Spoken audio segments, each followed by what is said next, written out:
శ్రీ గురుభ్యో నమః శ్రీ మాత్రే నమః అందరికీ నమస్కారం. మీ ఇంట్లో దరిద్ర దేవత ఉందని తెలిపే 5 సూచనలు ఇవే. లక్ష్మీదేవికి ఒక అక్క ఉంది. ఆమెను దరిద్ర దేవత అని, జ్యేష్ఠ దేవత అని, అలక్ష్మి అని అంటారు. లక్ష్మీదేవి అలక్ష్మి ఇద్దరూ కూడా వ్యతిరేక లక్షణాలు కలిగి ఉంటారు. సంపదలకు ఆది దేవత లక్ష్మీదేవి. హిందూ పురాణాల ప్రకారం పాల సముద్రం నుంచి లక్ష్మీదేవి జన్మించింది. అయితే లక్ష్మీదేవికి ఒక అక్క కూడా ఉంది. ఈ విషయం చాలామందికి తెలియదు. జీవితంలో లక్ష్మీ కటాక్షం ఉండాలని అందరూ కోరుకుంటూ ఉంటారు. అయితే లక్ష్మీదేవి సోదరి మాత్రం దీనికి వ్యతిరేకం. ఆమె పేరు అలక్ష్మి. పాల సముద్రాన్ని మదించినప్పుడు దరిద్ర దేవత పుట్టింది. దరిద్ర దేవత తర్వాత హాలాహలం పుట్టింది. ఆ తర్వాత లక్ష్మీదేవి పుట్టింది. లక్ష్మీదేవి పుట్టిన తర్వాత అమృత కలశంతో ధన్వంతరి అవతరించారు. పాల సముద్రం నుంచి పుట్టిన లక్ష్మిని వివాహం చేసుకోవాలని విష్ణువు అనుకుంటాడు. అయితే అప్పుడు లక్ష్మీదేవి తనకన్నా పెద్దదైనటువంటి సోదర వివాహం జరిగిన తర్వాతే తన వివాహం చేసుకుంటానని అంటుంది. దీంతో లక్ష్మికి తగిన వరుడు కోసం శ్రీహరి ఎంత వెతికినా ప్రయోజనం ఉండదు.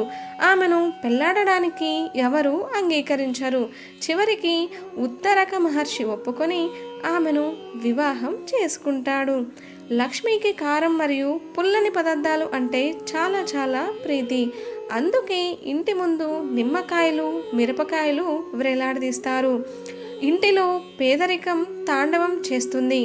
ఆ సమయంలో లక్ష్మిని ఎంత ప్రార్థించినా ఎప్పుడూ ప్రయోజనం అనేది ఉండదు. ఎందుకంటే అలక్ష్మి ఉన్న చోట లక్ష్మి ఉండదు.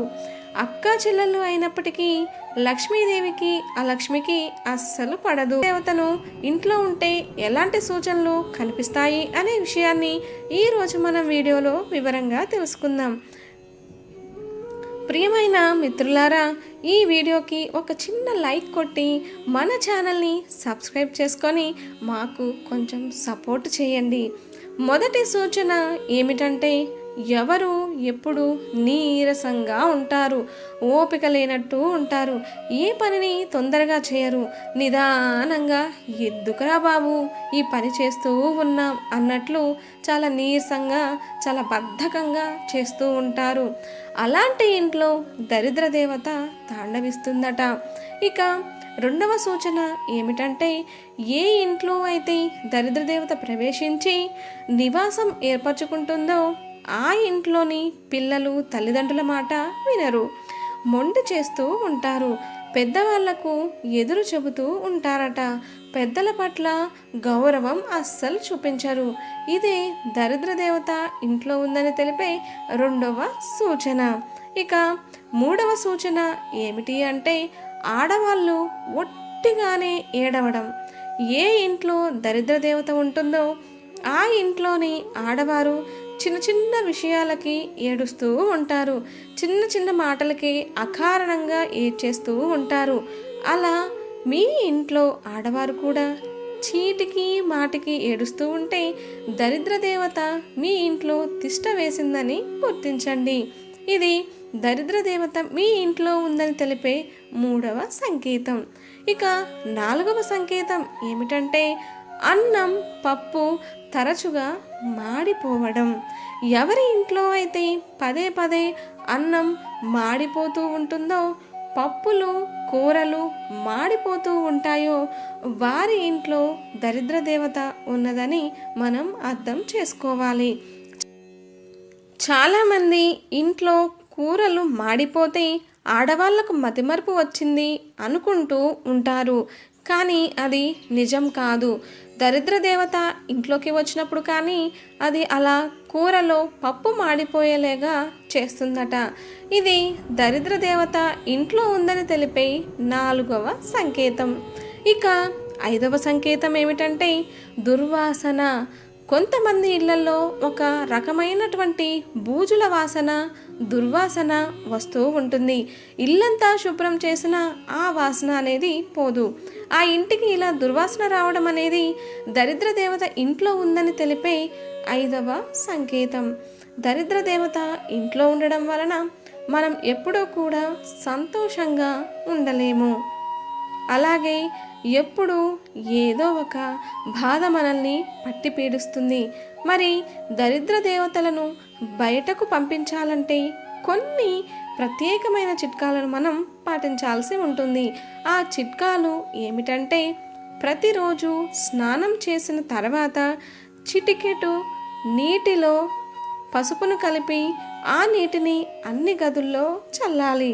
అలా చల్లితే దరిద్ర దేవత తొందరగా ఇల్లు వదిలి వెళ్ళిపోతుంది, లక్ష్మీదేవి వస్తుంది. అలాగే నెలకు ఒకసారి బూజు దులిపి ఇల్లు శుభ్రం చేసుకుంటూ ఉండాలి. అలా చేయడం వలన దరిద్ర దేవత ఇంట్లో నుండి పారిపోతుందట. ప్రతిరోజు కూడా అగరవత్తులు వెలిగించండి. దీంతోపాటు ఎండు కొబ్బరి పొడిలో సాంబ్రాణి అలాగే గుగ్గిలం కలిపి వారానికి ఒకసారి ఆ పొడితో ఇంట్లో ధూపం వేస్తే దెబ్బకు దరిద్ర దేవత మీ ఇల్లు వదిలి పారిపోతుంది. ఎందుకంటే ఈ ధూపం చాలా శక్తివంతమైనది. ఇలా దరిద్ర దేవత ఇంట్లో ఉందని సూచనలు కనిపించినప్పుడు ఇటువంటి చిట్కాలను ఖచ్చితంగా పాటించినట్లయితే మనం తప్పక దరిద్ర దేవత మీ ఇంటిని వదిలి వెళ్ళిపోతుంది. ఇప్పుడు అసలు ఏ పనులు చేయడం వలన మన ఇంట్లోకి దరిద్ర దేవత ఆకర్షింపబడుతుంది అనే విషయాన్ని కూడా తెలుసుకుందాం. మన జీవితంలో ఎన్నో తప్పులు చేస్తూ ఉంటాం కదా అండి. అవి చిన్నవే కదా అని తేలికగా తీసుకుంటూ ఉంటాం, కానీ అవి మన పాలిట శాపంగా మారతాయి. మన ఇంట్లో దరిద్ర దేవత తిష్ట వేసుకోవడానికి కారణం అవుతాయి. తెల్లవారిన తర్వాత ఎక్కువసేపు పొద్దుపోయే వరకు నిద్రించకూడదు.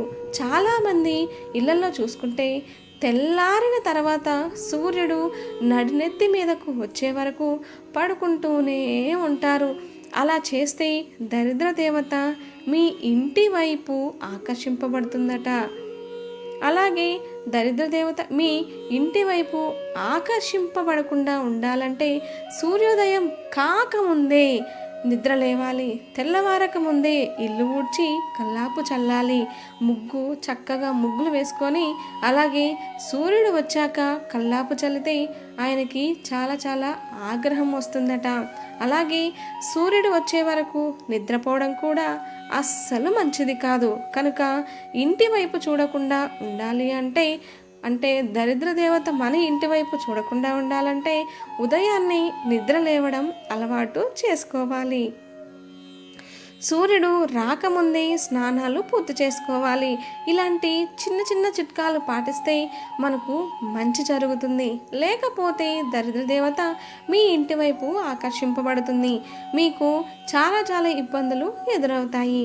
అలాగే ఉదయం నిద్ర లేచిన తర్వాత చక్కగా దుప్పటిని మడతపెట్టి శుభ్రంగా అక్కడ పెట్టాలి. ఏ ఇంట్లో వారైతే దుప్పటి మడత పెట్టకుండా వదిలేస్తారో ఇంట్లోకి దరిద్ర దేవత ఆకర్షింపబడుతుంది. అందుకే మంచం దుప్పటి మడత పెట్టాల్సిందే. భోజనం చేసిన తర్వాత మనం అలాగే కూర్చుంటూ ఉంటారు కొంతమంది. అలాగే ఉండకూడదు. తొందరగా దాన్ని శుభ్రం చేసుకొని తినాలి. తిన్న తర్వాత చేయి కడుక్కోకుండా అలాగే కూర్చుంటే దరిద్ర దేవత కూడా వాటితో పాటు అలాగే కూర్చుంటుందని నమ్మకం. దరిద్ర దేవత ఆకర్షింపబడి ఇంట్లో వాళ్ళు అనారోగ్య పాలు అవుతారు. అలాగే దరిద్ర దేవత మన ఇంటి వైపు ఆకర్షింపబడకుండా ఉండాలంటే మాసిన బట్టలను ఉతికిన తర్వాత స్నానం చేయాలి. అలాగే బట్టలు ఉతికిన నీళ్లను కాళ్ళ మీద పోసుకుంటే చాలా చాలా దరిద్రం పడుతుందట. అలాగే వంటగదిలో ఉండే మసి బట్టలను పొద్దుపోయిన తర్వాత ఉతకకూడదు. చీపురును నిలబెట్టరాదు. సాయంత్రం పూట పడుకోకూడదు. సాయంత్రం ప్రదోషకాలంలో గొడవలు అస్సలు పడకూడదు. అలాగే లక్ష్మీదేవి ఇంట్లో వెళ్ళిపోవడానికి కారణాల గురించి తెలుసుకుందాం. కొందరు ఇంట్లో బాత్రూమ్ శుభ్రంగా ఉంచుకోరు. శుభ్రంగా లేకపోవడం వల్ల దరిద్రం పట్టుకోవడమే కాకుండా మనకు చాలా అనారోగ్యాలు వచ్చే అవకాశాలు ఎక్కువగా ఉంటాయి. రోజు వాడే మంచం యొక్క పక్క బట్టలు శుభ్రంగా ఉంచుకోవాలి. మంచాన్ని ఉదయం మాత్రమే శుభ్రపరచాలి. రాత్రిపూట శుభ్రపరిస్తే నెగిటివ్ ఎనర్జీ వస్తుందని పండితులు చెబుతున్న మాట.